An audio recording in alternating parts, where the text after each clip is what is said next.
भारत की मेजबानी में आयोजित G20 शिखर सम्मेलन का हुआ समापन। प्रधानमंत्री नरेंद्र मोदी ने दिल्ली स्थित भारत मंडपम में हुए भव्य सम्मेलन के संपन्न होने का किया ऐलान। शिखर सम्मेलन का हिस्सा बने दुनिया के दिग्गज नेता। कनेक्टिविटी और बुनियादी ढांचे के सहयोग को लेकर भारत की महत्वपूर्ण पहल, भारत मध्य पूर्व यूरोप कनेक्टिविटी कॉरिडोर की हुई घोषणा। पीएम मोदी ने जताया विश्वास, पूरे विश्व में कनेक्टिविटी और विकास को टिकाऊ दिशा प्रदान करेगा ये गलियारा। मुख्यमंत्री मनोहर लाल ने ऑडियो कॉन्फ्रेंस के माध्यम से रोजगार मेलों में रोजगार पाने वाले युवाओं से किया संवाद। कहा, अब तक 1,14,000 सरकारी नौकरियां दी गई, 56,000 और जल्द प्रदान की जाएंगी।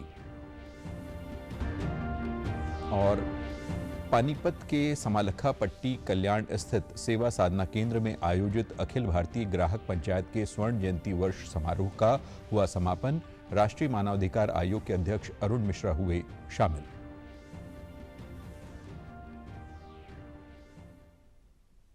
नमस्कार, मैं आशुतोष मिश्रा। अब समाचार विस्तार से। भारत की मेजबानी में आयोजित G20 शिखर सम्मेलन का आज समापन हो गया। प्रधानमंत्री नरेंद्र मोदी ने दिल्ली स्थित भारत मंडपम में हुए 2 दिवसीय भव्य सम्मेलन के समापन की घोषणा की। भारत ने ब्राजील को अध्यक्षता सौंपी और ब्राजील के राष्ट्रपति ने समूह की अध्यक्षता को औपचारिक तौर पर ग्रहण किया। शिखर सम्मेलन के समापन वक्तव्य में पीएम मोदी ने G20 शिखर सम्मेलन की उपलब्धियों को सराहा। प्रधानमंत्री मोदी ने वैश्विक संस्थानों में सुधार की जरूरत पर फिर जोर दिया। प्रधानमंत्री नरेंद्र मोदी ने प्रस्ताव रखा कि नवंबर में G20 का एक वर्चुअल सत्र रखा जाए जिसमें अहम मुद्दों पर विचार विमर्श हो। भारत के पास नवंबर तक G20 प्रेसिडेंसी की भी जिम्मेदारी है। अभी 2.5 महीने बाकी हैं। इन 2 दिनों में आप सभी ने अनेक बातें यहां रखी हैं, सुझाव दिए हैं, बहुत सारे प्रस्ताव रखे हैं। हमारी ये जिम्मेदारी है कि जो सुझाव आए हैं उनको भी एक बार फिर देखा जाए कि उनकी प्रगति में गति कैसे लाई जा सकती है। मेरा प्रस्ताव है कि हम नवंबर के अंत में G20 का एक वर्चुअल सेशन और रखें। उस सेशन में हम इस समिट के दौरान तय विषयों की समीक्षा कर सकते हैं। प्रधानमंत्री मोदी ने भारत की G20 अध्यक्षता के दौरान सहयोग के लिए सभी का आभार जताया। पीएम मोदी ने G20 के शिखर सम्मेलन के समापन की घोषणा करते हुए संपूर्ण विश्व की समृद्धि की कामना की। करता हूं, one earth, one family, one future का रोड मैप सुखद हो। स्वस्ति अस्तु विश्वस्य, यानी संपूर्ण विश्व में आशा और शांति का संचार हो। 140 करोड़ भारतीयों की इसी मंगल कामना के साथ आप सभी का बहुत बहुत धन्यवाद। 18वें G20 शिखर सम्मेलन में शामिल हो रहे शीर्ष नेताओं को भारत की राष्ट्रपति द्रौपदी मुर्मू ने भारत मंडपम में रात्रि भोज दिया। प्रधानमंत्री नरेंद्र मोदी ने मेहमानों की अगवानी की। सबसे पहले आमंत्रित 9 देशों के राष्ट्र प्रमुख और सरकार प्रमुखों का आगमन हुआ, जिसमें मिस्र के राष्ट्रपति, मॉरिशस के प्रधानमंत्री, नीदरलैंड के प्रधानमंत्री, बांग्लादेश की प्रधानमंत्री शेख हसीना, नाइजीरिया के राष्ट्रपति, सिंगापुर के प्रधानमंत्री, संयुक्त अरब अमीरात के अधिकारियों और स्पेन की उप प्रधानमंत्री शामिल रहीं। इसके बाद 14 अंतर्राष्ट्रीय संस्थानों के प्रमुखों का स्वागत प्रधानमंत्री नरेंद्र मोदी और राष्ट्रपति द्रौपदी मुर्मू ने किया। एडीपी अध्यक्ष, संयुक्त राष्ट्र संघ के प्रमुख, विश्व स्वास्थ्य संगठन के निदेशक और विश्व बैंक के अध्यक्ष इनमें शामिल रहे। वहीं इनके बाद G20 के सदस्यों का आगमन हुआ। अमेरिका के राष्ट्रपति जो बाइडेन और फ्रांस के राष्ट्रपति इमैनुएल मैक्रों सहित तमाम दिग्गज रात्रि भोज में शामिल हुए। इस दौरान जापान के प्रधानमंत्री की पत्नी और IMF की प्रबंध निदेशक भारतीय परिधान में नजर आईं। भारत की बड़ी पहल पर ग्लोबल बायोफ्यूल्स अलायंस लॉन्च किया गया। ये जैव ईंधन को बढ़ावा देगा। भारत सहित इसके सदस्य देशों में अमेरिका, इटली, ब्राजील, अर्जेंटीना, दक्षिण अफ्रीका, मॉरिशस, यूएई और बांग्लादेश हैं। प्रधानमंत्री नरेंद्र मोदी ने अमेरिकी राष्ट्रपति जो बाइडेन, ब्राजील के राष्ट्रपति, अर्जेंटीना के राष्ट्रपति और इटली के प्रधानमंत्री की उपस्थिति में ग्लोबल बायोफ्यूल्स अलायंस का शुभारंभ किया। हुए भारत ने ग्लोबल बायोफ्यूल अलायंस की शुरुआत की। प्रधानमंत्री नरेंद्र मोदी ने अमेरिकी राष्ट्रपति जो बाइडेन, ब्राजील के राष्ट्रपति लुइस इनासियो, अर्जेंटीना के राष्ट्रपति अल्बर्टो फर्नांडीज और इटली के प्रधानमंत्री जॉर्जिया मेलोनी की उपस्थिति में ग्लोबल बायोफ्यूल्स अलायंस का शुभारंभ किया। गठबंधन का मकसद पर्यावरण अनुकूल ईंधन को बढ़ावा देना है कि इस गठबंधन में अमेरिका, इटली, ब्राजील, अर्जेंटीना, दक्षिण अफ्रीका, मॉरिशस, यूएई और बांग्लादेश शामिल हैं। केंद्रीय पेट्रोलियम और प्राकृतिक गैस मंत्री हरदीप सिंह पुरी ने कहा कि ग्लोबल बायोफ्यूल अलायंस में कई बड़े बायोफ्यूल उत्पादक देशों के जुड़ने से नए युग की शुरुआत हुई है। ग्लोबल बायोफ्यूल्स अलायंस सिर्फ इंटर गवर्नमेंटल प्रोसेस नहीं है। This is more than an intergovernmental process. It has the stakeholders, it has the producers of biofuels. Brazil में एक कोऑपरेटिव सोसाइटी है यूनिका, वो है, यूएस में ग्रेन काउंसिल है और 12 international organisation, the top international organisation, all because is potential. अभी तो शुरुआत हुई है। 19 is the countries now, including both producers, consumers, some G20 invitees. But I think the process has just begun. प्रधानमंत्री ने G20 के पहले सत्र में दुनिया के सामने कुछ सुझाव रखे, जिसमें उन्होंने कहा कि समय की मांग है कि सभी देश फ्यूल ब्लेंडिंग के क्षेत्र में साथ मिलकर काम करें। उन्होंने कहा कि हमारा प्रस्ताव है कि पेट्रोल में एथेनॉल ब्लेंडिंग को ग्लोबल स्तर पर 20% तक ले जाने के लिए इनिशिएटिव लिया जाए या फिर ग्लोबल गुड के लिए हम कोई और ब्लेंडिंग मिक्स निकालने का काम करें जिससे एनर्जी सप्लाई बनी रहे।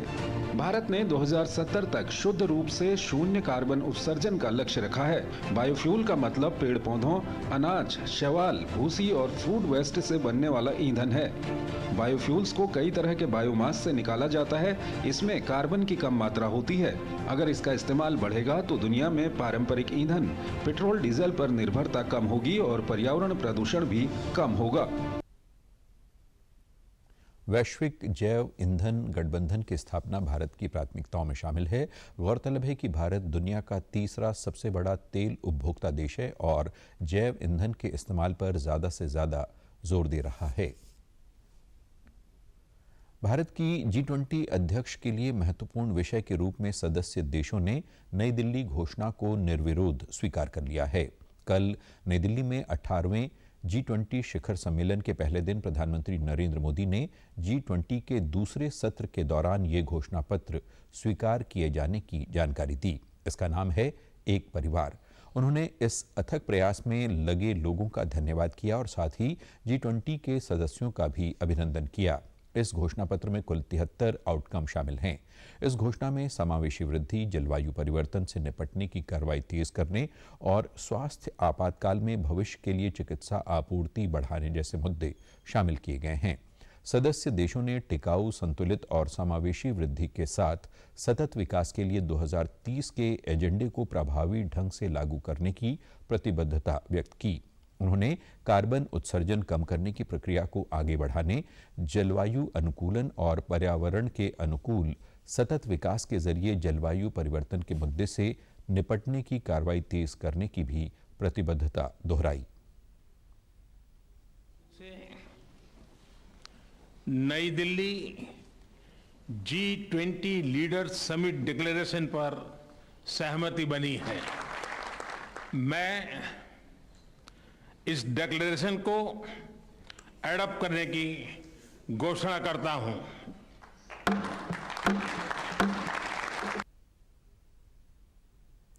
G20 शिखर सम्मेलन के दौरान नई दिल्ली के घोषणा पत्र पर सर्वसम्मति से मुहर लगाई गई तो इसके इतर भी कई महत्वपूर्ण घोषणाएं हुईं। ऐसी ही घोषणाओं में भारत से यूरोप तक आर्थिक गलियारे की संकल्पना को काफी महत्वपूर्ण माना जा रहा है। भारत से यूरोप तक कनेक्टिविटी कॉरिडोर बनाने की जो संकल्पना पेश की गई है वो मध्य पूर्व से गुजरते हुए यूरोप तक जाएगा। इस मार्ग को आधिकारिक तौर पर भारत पश्चिम एशिया यूरोप आर्थिक गलियारा नाम दिया गया है। इसमें Bharat, UAE, Saudi Arab, European Union, France, Italy, Germany और अमेरिका शामिल हैं। इस अवसर पर प्रधानमंत्री नरेंद्र मोदी ने कहा कि ये गलियारा मानवीय प्रयास और महाद्वीपों में एकता का प्रतीक बन सकता है। और ऐतिहासिक समझौता संपन्न होते हुए देखा है। आने वाले समय में यह भारत, पश्चिम एशिया और यूरोप के बीच इकोनॉमिक इंटीग्रेशन का प्रभावी माध्यम होगा। यह पूरे विश्व में कनेक्टिविटी और विकास को सस्टेनेबल दिशा प्रदान करेगा। इस अवसर पर प्रधानमंत्री मोदी ने कहा कि भारत कनेक्टिविटी को क्षेत्रीय सीमाओं में नहीं मानता और ये गलियारे सिर्फ व्यापार को बढ़ावा देने के लिए ही नहीं बल्कि आपसी विश्वास को भी बढ़ावा देने के लिए होते हैं। पीएम मोदी ने कहा कि कनेक्टिविटी को प्रोत्साहन करते समय मूलभूत सिद्धांतों का पालन करना जरूरी है। लॉज का पालन, सभी देशों की संप्रभुता और क्षेत्रीय अखंडता का सम्मान, डेट बर्डन की जगह फाइनेंशियल वायबिलिटी को बढ़ावा देना और पर्यावरण के सभी मापदंडों का पालन करना। अमेरिकी राष्ट्रपति जो बाइडेन ने कहा कि आर्थिक गलियारा जहाजों और रेल नेटवर्क को मजबूत करने का काम करेगा। उन्होंने कहा कि G20 के सदस्य देश मध्य पूर्व को अधिक समृद्ध और एकीकृत बनाना जारी रखेंगे। G20 नेताओं के सम्मेलन के साथ ही प्रधानमंत्री नरेंद्र मोदी ने विभिन्न देशों के साथ द्विपक्षीय बैठकों में हिस्सा लिया। पीएम मोदी ने ब्रिटेन के प्रधानमंत्री ऋषि सुनक, जापान के प्रधानमंत्री फूमियो किशिदा और इटली के प्रधानमंत्री जॉर्जिया मेलोनी के साथ बैठक की। प्रधानमंत्री ने कहा कि जापान के प्रधानमंत्री के साथ बैठक में आपसी संबंधों की समीक्षा की गई। इसमें भारत की G20 अध्यक्षता और जापान की G7 समूह की अध्यक्षता में शामिल किए गए विषयों पर भी चर्चा हुई। उन्होंने कहा कि भारत संचार, वाणिज्य और अन्य क्षेत्रों में सहयोग बढ़ाने का इच्छुक है। ब्रिटेन के प्रधानमंत्री के साथ अपनी बैठक के बारे में पीएम मोदी ने कहा कि उन्होंने व्यापार संबंध मजबूत बनाने और निवेश को बढ़ावा देने के उपायों पर विचार किया। उन्होंने कहा कि भारत और ब्रिटेन विश्व को खुशहाल और स्थिर बनाने के लिए मिलकर काम करेंगे। वहीं प्रधानमंत्री मोदी की इटली के प्रधानमंत्री के साथ हुई द्विपक्षीय बैठक के दौरान दोनों नेताओं ने राजनयिक संबंधों के 75 वर्ष पूरे होने पर संतोष व्यक्त किया। उन्होंने भारत इटली रणनीतिक साझेदारी के विभिन्न क्षेत्रों में प्रगति का जायजा लेने के साथ साथ रक्षा क्षेत्र के अलावा नवीन और उभरती प्रौद्योगिकियों में सहयोग बढ़ाने पर सहमति जताई। G20 राष्ट्राध्यक्ष और तमाम वैश्विक नेताओं ने आज सुबह राजघाट पर राष्ट्रपति महात्मा गांधी की समाधि पर श्रद्धा सुमन अर्पित किए। राजघाट पर प्रधानमंत्री नरेंद्र मोदी ने सभी विशिष्ट मेहमानों का खादी से बने अंग वस्त्र उड़ाकर स्वागत किया। प्रधानमंत्री जिस जगह पर विदेशी मेहमानों का स्वागत कर रहे थे, वहां पर साबरमती आश्रम की बैकग्राउंड तस्वीर लगाई गई थी। प्रधानमंत्री मोदी अतिथियों को इस तस्वीर के बारे में जानकारी भी दे रहे थे। बाद में प्रधानमंत्री मोदी ने सोशल मीडिया पर पोस्ट करते हुए कहा कि राजघाट पर G20 परिवार ने शांति, सेवा, करुणा और अहिंसा के प्रति महात्मा गांधी को श्रद्धांजलि अर्पित की। जैसे जैसे विविध राष्ट्र एकजुट हो रहे हैं, गांधी जी के शाश्वत आदर्श सामंजस्यपूर्ण, समावेशी और समृद्ध वैश्विक भविष्य के लिए हमारी सामूहिक दृष्टि का मार्गदर्शन करते हैं। हरियाणा के मुख्यमंत्री मनोहर लाल ने कल दिल्ली से ऑडियो कॉन्फ्रेंस के माध्यम से रोजगार मेलों में रोजगार पाने वाले युवाओं से संवाद किया। उन्होंने युवाओं के उज्जवल भविष्य की कामना करते हुए कहा कि जनवरी 2019 से अब तक राज्य में 1450 रोजगार मेले आयोजित कर 31,217 युवाओं को रोजगार सहायता प्रदान की गई है। इसके अलावा इन मेलों में पारदर्शिता के आधार पर रोजगार के लिए नियुक्ति पत्र भी सौंपे गए हैं। सरकार ने युवाओं को उनकी योग्यता के आधार पर बिना पर्ची व खर्ची के सरकारी नौकरियां देकर मनोबल बढ़ाया है। अब तक 1,14,000 सरकारी नौकरियां दी गई हैं तथा 56,000 और नौकरियां प्रदान की जाएंगी। इस वर्ष भी 200 रोजगार मेलों के माध्यम से रोजगार देने व चाहने वालों के लिए साझा मंच उपलब्ध करवाया जाएगा। मुख्यमंत्री ने कहा कि वर्ष 2014 से अब तक निजी उद्योगों में भी 19 लाख युवाओं को रोजगार के अवसर मिले हैं। प्रधानमंत्री मुद्रा योजना के तहत 24,43,000 युवाओं को स्वरोजगार खड़ा करने के लिए आर्थिक सहायता दी गई है। युवाओं को बार बार आवेदन एवं फीस से निजात दिलाने के लिए एकल पंजीकरण सुविधा तथा प्रतियोगी परीक्षा के लिए कॉमन पात्रता परीक्षा का प्रावधान किया गया है। मुख्यमंत्री ने कहा कि जिन परिवारों में कोई भी व्यक्ति सरकारी नौकरी में नहीं है, उन परिवारों के युवाओं को कच्चे कर्मचारियों की भर्ती में 5 अतिरिक्त अंक की प्राथमिकता दी जा रही है।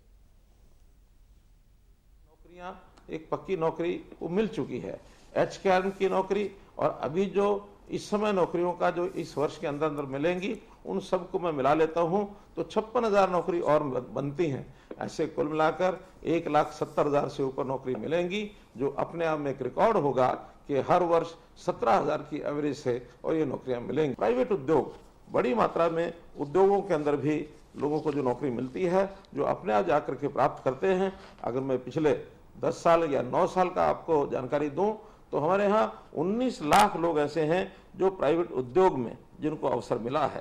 प्रधानमंत्री जी ने मुद्रा योजना ये चलाई है, तो मुद्रा योजना के नाते से और लगभग 24 लाख लोगों को पिछले 9 साल के अंदर कुछ ना कुछ ऋण उन्होंने लिए हैं, और उस ऋण के लेने के कारण से उन्होंने अपने रोजगार, अपने उद्योग ये भी खड़े किए हैं।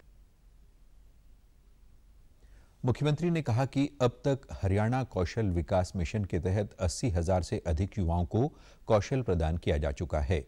मुख्यमंत्री ने कहा कि हरियाणा देश का पहला राज्य है जहां शिक्षित बेरोजगार युवाओं को सक्षम युवा योजना के तहत हर महीने 100 घंटे हेतु मानदेय दिया जा रहा है। इसके तहत लगभग 4 लाख युवाओं को मानद कार्य उपलब्ध करवाया गया। मुख्यमंत्री ने कहा कि विदेशों में रोजगार तलाश करने वाले युवाओं के लिए शिक्षा व रोजगार के अवसर सुलभ करवाने हेतु विदेश सहयोग विभाग बनाया गया है। विशेषकर टेक्नीशियन, प्लम्बर, राजमिस्त्री तथा इलेक्ट्रीशियन आदि को रोजगार के अवसर उपलब्ध करवाने के लिए मिस्त्री हरियाणा पोर्टल व ऐप बनाया गया है। उन्होंने कहा कि नई शिक्षा नीति के मूल उद्देश्य को प्राप्त करने की दिशा में स्कूल से लेकर विश्वविद्यालय तक की शिक्षा को कौशल से जोड़ा गया है। शिक्षा हो, हुनर कैसे हम सीख सके, हमने हरियाणा में एक रोजगार प्राप्त करने के लिए कौशल विकास के नाते से एक अलग से विश्वविद्यालय पलवल जिले में बनाया है, विश्वकर्मा कौशल विश्वविद्यालय। वहां भी लगभग 15 से 20,000 लोगों को हर वर्ष ट्रेनिंग दी जाएगी ताकि उनको नौकरी मिले। पिछले 4.5 साल के अंदर ऐसे लगभग 1450 और रोजगार मेले लगे हैं। उन मेलों में भी जो अवसर जिनको मिलता है, प्राइवेट कंपनियां उसमें आती हैं अथवा स्वयं कोई ना कोई हुनर सीख करके भी काम करने के अवसर उसमें रोजगार में बताए जाते हैं। हरियाणा के मुख्यमंत्री मनोहर लाल ने कहा कि रोजगार मेलों के माध्यम से प्रदेश के युवाओं को रोजगार के नए अवसर प्रदान करना सरकार की प्रतिबद्धता का प्रमाण है। पानीपत के समालखा पट्टी कल्याण स्थित सेवा साधना केंद्र में अखिल भारतीय ग्राहक पंचायत के स्वर्ण जयंती वर्ष समारोह का समापन हुआ। समापन समारोह में पूर्व चीफ जस्टिस एवं राष्ट्रीय मानवाधिकार आयोग के अध्यक्ष अरुण मिश्रा ने बतौर मुख्य अतिथि शिरकत की। इस दौरान राष्ट्रीय संगठन मंत्री दिनकर सबनीस व ग्राहक पंचायत के अध्यक्ष नारायण भाई शाह भी उपस्थित रहे। इस अवसर पर पूर्व चीफ जस्टिस अरुण मिश्रा ने कहा कि पहले आविष्कार जनहित के लिए होता था, लेकिन आज के आविष्कार अपने हित के लिए पेटेंट कराकर लाभ लेते हैं। ऐसा नहीं होना चाहिए। सुप्रीम कोर्ट ने भी कहा है कि जीवन रक्षक दवाओं के लिए पेटेंट का प्रावधान नहीं होना चाहिए, बल्कि मानव कल्याण के लिए कार्य होना चाहिए। कोरोना के दौरान भारत ने विश्व को वैक्सीन देकर मानव कल्याण का बेहतरीन कार्य किया है।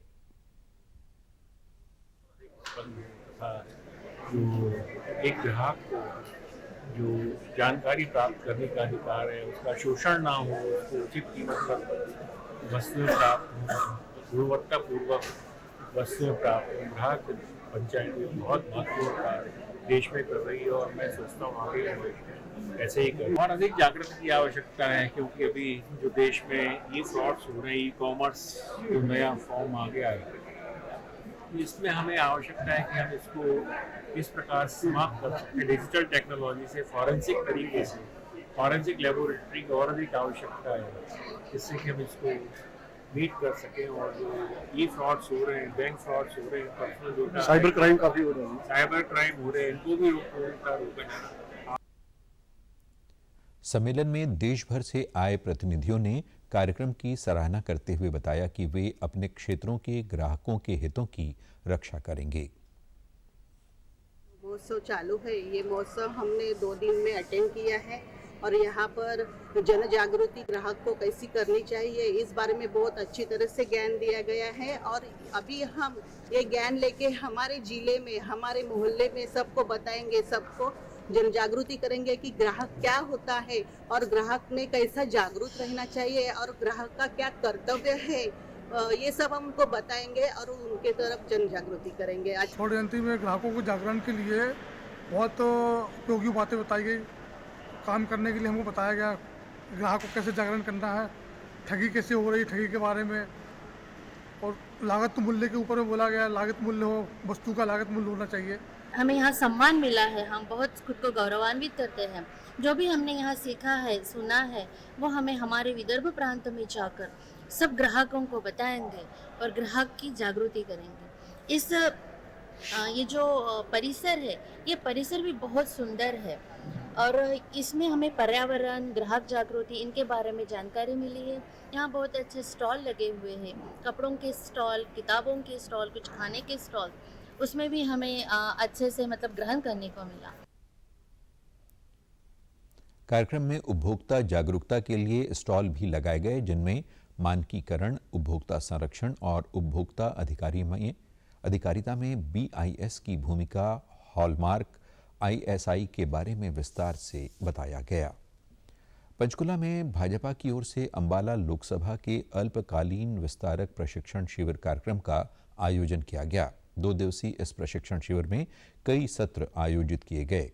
अंबाला लोकसभा के लगभग 400 से अधिक विस्तारकों ने प्रशिक्षण प्राप्त किया। इस मौके पर भाजपा प्रदेशाध्यक्ष ओम प्रकाश धनखड़ ने बताया कि 2024 चुनाव की तैयारियों के मद्देनजर प्रदेश की सभी लोकसभा क्षेत्रों में ऐसे प्रशिक्षण कार्यक्रम किए जा रहे हैं।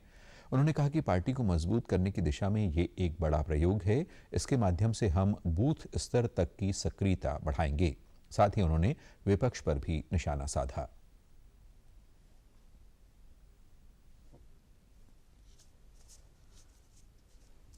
इसके 10 लोकसभाओं के अपना विस्तारक हो रहे हैं और बड़ी संख्या में आप देख रहे हैं कि विस्तारक जाने का मन बनाकर आए। एक बड़ा प्रयोग है, इससे पहले इतना बड़ा प्रयोग हमने नहीं किया था। हम विस्तारक निकालते थे, लेकिन विधानसभा पर स्तर तक निकालते थे, जिले में निकालते थे, बहुत नीचे तक इस प्रकार के विस्तारक देखना था। और ये एक बड़ा प्रयोग है और इसके साथ हम अपनी जो सबसे छोटी इकाई है, वोट की इकाई, उसकी सक्रियता को बढ़ाएंगे। पिता पुत्र ने अपनी राजनीति चमकाने के लिए ना तो अशोक तंवर को कार्यकारिणी बनाने दी, ना शैलजा जी को कार्यकारिणी बनाने दी, ना उदय भान जी बना पा रहे हैं। कई दिग्गजों ने उस समय पार्टी छोड़ी इनके व्यवहार के कारण से। कुलदीप बिश्नोई एक समय कांग्रेस के बड़े नेता थे, आज हमारे बड़े नेता हैं। जो अब इनके साथ हो रहा है, उसके लिए शेख सादी ने एक शेर कहा है, जिंदगी के रास्ते में जितने पत्थर मेरे सर से टकराए, जब एक एक को पहचाना तो मेरे अपने ही फेंके हुए थे। तो इन्होंने जो औरों के साथ किया है वो लौट के तो आता ही है। नई दिल्ली में G20 शिखर सम्मेलन के संबंध में भाजपा प्रदेशाध्यक्ष ने कहा कि प्रधानमंत्री नरेंद्र मोदी के नेतृत्व में भारत की पूरी दुनिया में एक नई पहचान बनी है। सम्मेलन में सदस्य देशों के बीच कई महत्वपूर्ण निर्णयों पर सहमति बनी है। भारत अध्यक्षता कर रहा है, केवल अध्यक्षता कर रहा है इतना ही नहीं, एक पृथ्वी, एक परिवार, एक भविष्य, इस एजेंडे पर आज चर्चा हुई है। बायोफ्यूल का एक वो बना है, एसोसिएशन बना है, अलायंस बना है। इसी प्रकार से एक इकोनॉमिक कॉरिडोर इसमें बने, मिडल ईस्ट से होते हुए लोग तक उसकी सहमति जो है मोदी जी ने ट्वीट किए हैं। मैं कहूँगा कि भारत के लिए बहुत ही गौरवान्वित करने वाले पल है। पूरा भारत इससे जुड़ा हुआ है, भारत का हर नागरिक और उस गौरव को महसूस कर रहा है।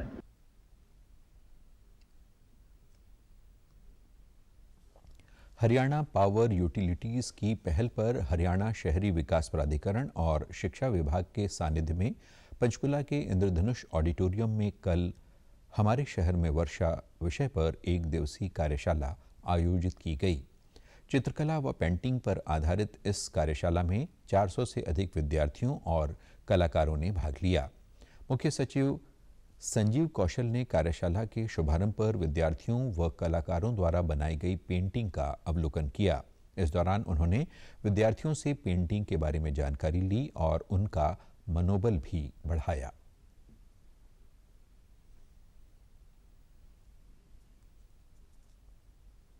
बहुत अच्छी कलाकृतियाँ देखने का मौका मिला। सभी बच्चे बड़े प्यार से मंत्रमुग्ध होकर बना रहे हैं और टॉपिक भी बहुत अच्छा है, जिसके साथ ही मेरे ख्याल में कोई भी आर्टिस्ट, कोई भी इस तरह की पेंटिंग करने वाले का मन मचल जाता है कि मैं कुछ बनाऊं। इस तरह से बच्चों को आशीर्वाद मिलता रहे, उनका आर्ट एंड कल्चर को बढ़ावा मिलता रहे। बहुत बहुत बधाई, बहुत बहुत शुभकामनाएं। वहीं हरियाणा पावर यूटिलिटीज के अध्यक्ष पीके दास ने कहा कि विद्यार्थियों के उत्साह को कलात्मकता में परिवर्तित करने के उद्देश्य से इसका आयोजन किया गया है। ऐसे आयोजनों से सामाजिक सद्भाव के साथ साथ कला एवं संस्कृति को भी बढ़ावा मिलता है। इस शहर में जान होना चाहिए, और जान कैसे होता है? जब लोग आपस में मिलते हैं, कला संस्कृति का बढ़ावा होता है, तो उससे हमारी जो सभ्यता है वो परिपुष्ट होता है। उसी को ध्यान में रखते हुए समय समय पर हम आयोजन करते हैं। ये जो वर्षा ऋतु है, ये ऋतु चक्र का एक महत्वपूर्ण ऋतु वर्षा ऋतु है, और वर्षा ऋतु में हर कोई इसको एंजॉय करता है। तो हमारे बच्चे भी इसको एंजॉय करते हैं। उनके जो एंजॉयमेंट है उसको क्रिएटिविटी में बदल के देखने के लिए एक मौका देने के लिए हमने दिव्यांग विद्यार्थी रहनुमा ने बताया कि वे अपनी बहन से प्रेरणा लेकर कला के क्षेत्र में आगे बढ़ रही हैं। रहनुमा के दोनों हाथ नहीं हैं और वे अपने पैर से ही पेंटिंग करती हैं। रहनुमा के शिक्षकों ने बताया कि वो हर तरह की पेंटिंग बनाने में उत्सुक रहती है और ये हम सब के लिए भी प्रेरणा का स्रोत है।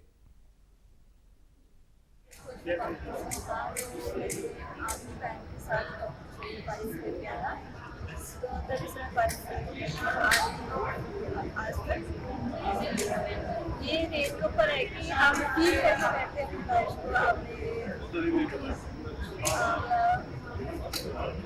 और ये बच्ची शुरू से बहुत टैलेंटेड है। आम बच्चों की तरह ही इसका बिहेवियर रहा है। मैंने ही अपने भगवान ने जो चाहा, जो इसके साथ जो भी किया है, पर इसने अपने आप को बहुत मजबूत बना लिया है। ये हाथ से नहीं, अपने पैरों से ही ड्राइंग पेंटिंग करती हैं। और डे टू डे हम भी इनको गाइड करते रहते हैं और हम इंकरेज करते हैं कि ये बच्ची जितने ज़्यादा से ज़्यादा ये पार्टिसिपेट करें। मुझे बड़ा आश्चर्य हो रहा है कि चंडीगढ़ से पंचकुला तक का सफ़र इसने कैसे यहाँ तक पहुँची। और इस कार्यशाला में हरियाणा शहरी विकास प्राधिकरण के मुख्य प्रशासक अजीत बालाजी जोशी विशिष्ट अतिथि के तौर पर और पंचकुला के उपायुक्त सुशील सारवान भी उपस्थित रहे। समाचारों में आज इतना ही। नमस्कार।